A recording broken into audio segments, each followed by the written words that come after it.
Okay, so I will start. First of all, good afternoon. I'm Florence Simonet, the Managing Director of Vattenfall Éolien. Before starting, I would like to thank you all for attending this speech, which is about biodiversity, and it will take about less than 15 minutes, and if you have any question, we will start. So the question is,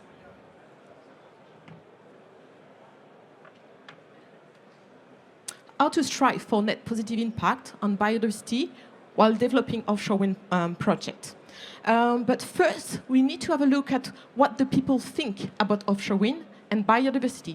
Is it compatible? And I believe that what happened earlier this... Ah non, c'est ça. Sorry. And what happened earlier this year with the public debate that took place, it's a very good indicator of what the people think about offshore wind and biodiversity. So there is some takeaway provided by the commissioner. So it's the first outcome. I don't know if you're aware, but the report has been published today. There will be no communication because of a legislative context. So there are many questions that were brought by the public during this time. But we can say that three main concerns, or let's say belief, it's rather belief than concern, by the way. First of all, the lack of data. People think that we do not have enough environmental data in order to correctly assess the impact of offshore wind farm on biodiversity. Second, is that it's not possible, not compatible to develop offshore wind project in a Natura 2000 area and in a protected area. And last, people think that even though we've got plenty of data across different projects that we've been developing by Vattenfall, by other companies, it's not relevant for the French context. So it's not transferable. So these are the questions. Is it true, not true? This is not what we need to think about. Is that we have a responsibility to demonstrate that we are good at it, that we are sustainable. And it's what I'm going to pitch. Sorry, all my notes. So, again. So is it possible to protect biodiversity while we develop an offshore wind project? Ah, non, je suis pas dans le bon sens. Pourquoi ça marche pas? Thank you. So we have basic requirements, which is the seconds: avoid, reduce, and compensate. But it's not only that. We also need to monitor our project in order to feed back the public. It's what they are expecting from us, is to feed them back. So, sorry. Bah, à chaque fois, j'appuie sur le petit bouton, mais c'est pas le bon. Ah, c'est l'autre. Je suis bête.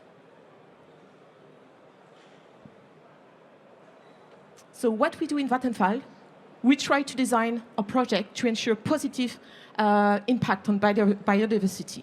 And how do we do that? So I'm going to give you some concrete example, free by the way, of what we do. So first, bird avoidance. We've been on our Aberdeen offshore wind project, which is also our R&D platform. We have been investing 3 million euros for the past 2 years in order to monitor bird avoidance on this offshore wind farm, which is basically 11 wind turbines of 8.8 megawatts each. And we've been observing the bird behavior when they are going through our offshore wind farm. And among the 10 videos that we have recorded over these 2 years, no bird collision were observed. Not even a close misses for collision. So nothing. So I will let my colleague, oh my gosh, Jesper, tell you more about it. We did a study for 2 years at Aberdeen looking at how the birds were flying around the turbines, and we could see that the birds were really good at avoiding the turbine. Things are a bit easier onshore. You can actually go around, check beneath the turbines if there has been any collision. We just can't do that offshore. If they collide, they will fall in the water and drift away. So now we are looking at camera technologies, thermal cameras combined with AI, machine learning. It's really important to have evidence on this because now we are forced to speculate about collision from offshore wind farms. And we need to do better than that. We need to have the evidence on the table, and that is something that's really sort of motivating.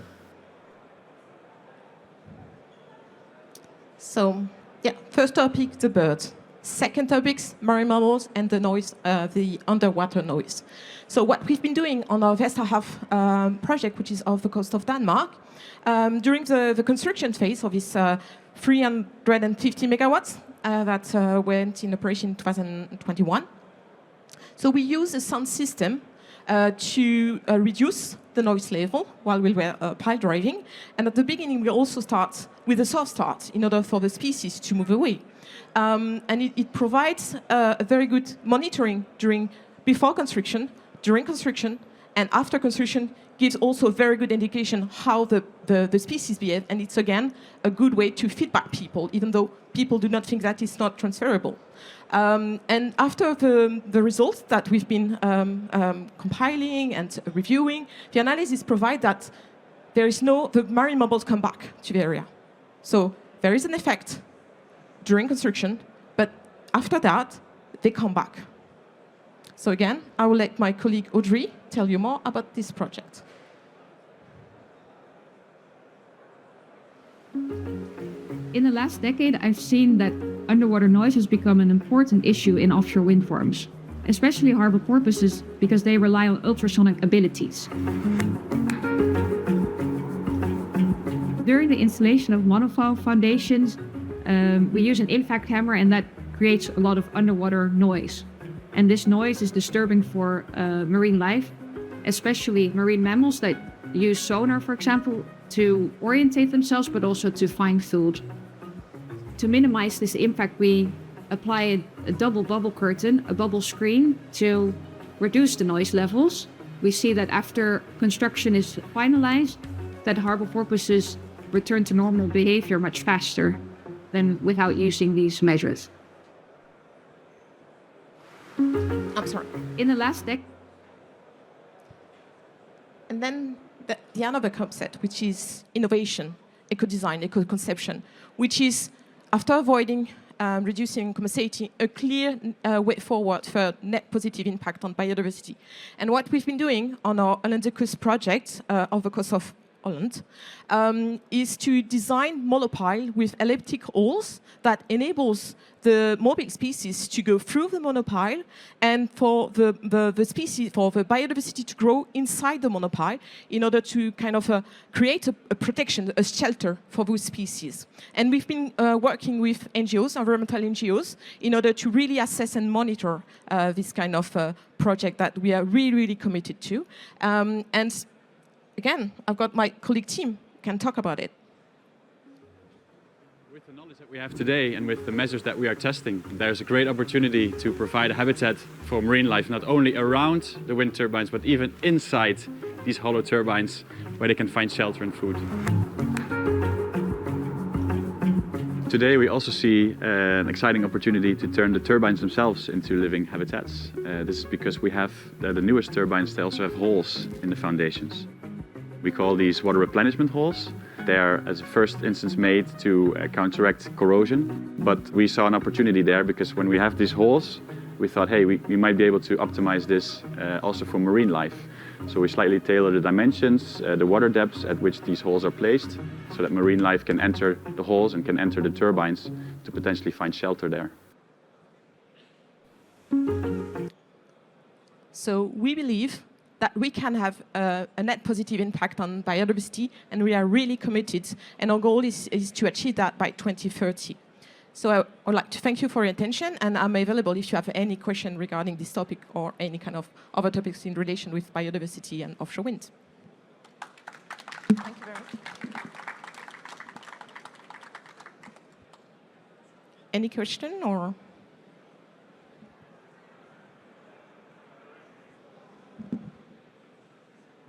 Thank you. I've read a bit about noise abatement systems, and I think that bubble curtains are not really effective when there is strong current.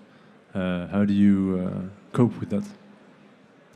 Yes, you're right. So there are lots of technology under development.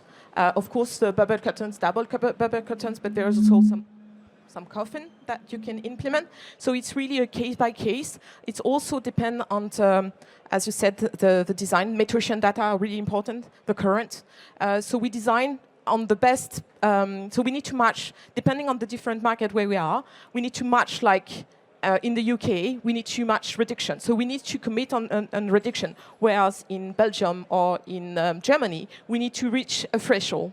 Okay, so the technology also needs to consider that. And at Vattenfall, we use the best technology that can reach the expectation in order to be compliant with a regulatory framework.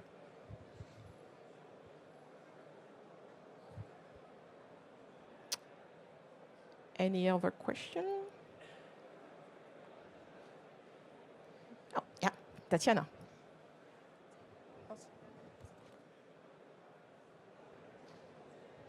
And if you want, you can ask your question in French. No worries. I can try in English. It's Yeah, fine. go ahead. I was just wondering about the last one that you showed us about the foundation. So Yeah. you said that there were holes in it. Yeah. And did you probably monitor after that to see if there was some alien species or not? Yeah, so it's just started. So we put in operation Hollandse Kust last year. So with the partnership we have with the environmental NGOs that we are working with, the idea is really to monitor it. We don't have yet the result, but it will come very soon, and it will be made public. So that's why it's really, really important to monitor. Again, our maximum effort is not only in avoiding, reducing, compensating, it's also to monitor and to really adapt what we are doing and also have a positive impact, because we can't have one.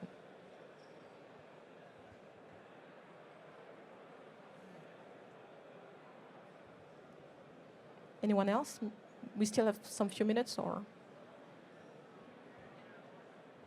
Yeah, we still have some few minutes.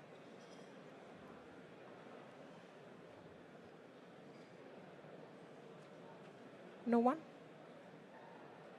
Oh, yes.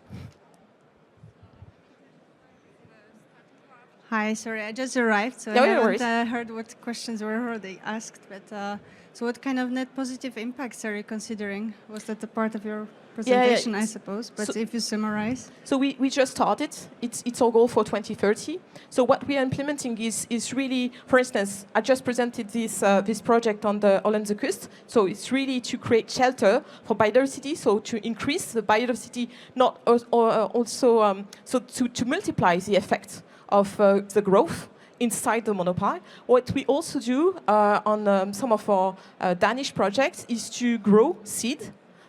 So we also need to improve mussels, oyster. So we are also looking at that. We are also looking at the positive impact on the protection of the coastline. We can consider ourselves as a protection in order to reduce the erosion so we break the waves. So it's the kind of things that we are looking at, which is also a positive impact.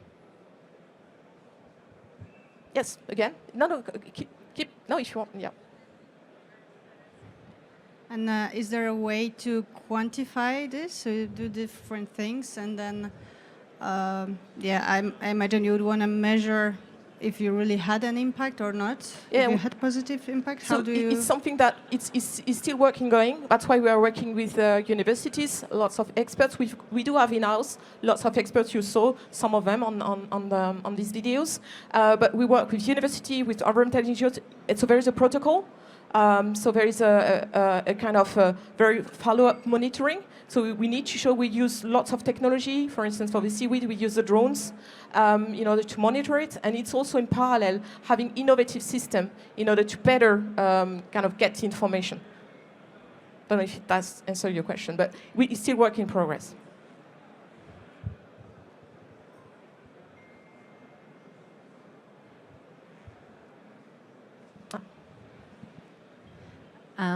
Okay, another question, but more about ecological functions, because we put a lot of stuff around the turbines, Do you monitor the before and after? Like, well, you do, I know. Yeah. But the issue is when you do ecology, it's always, okay, we have some communities before, but we are going to change them after all.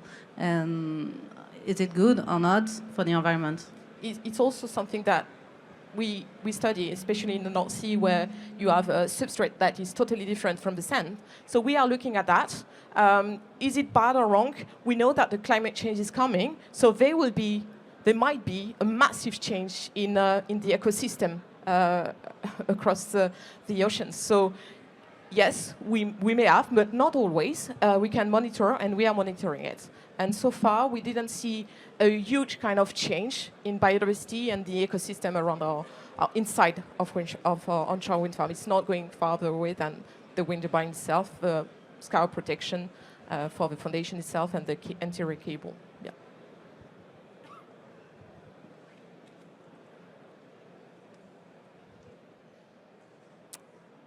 If that's it, I think my time is over. Oh, still have 4 minutes. If you want to squeeze any question.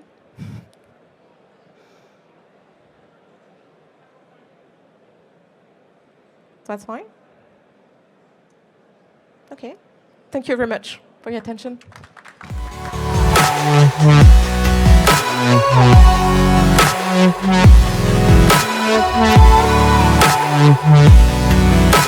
Thank you.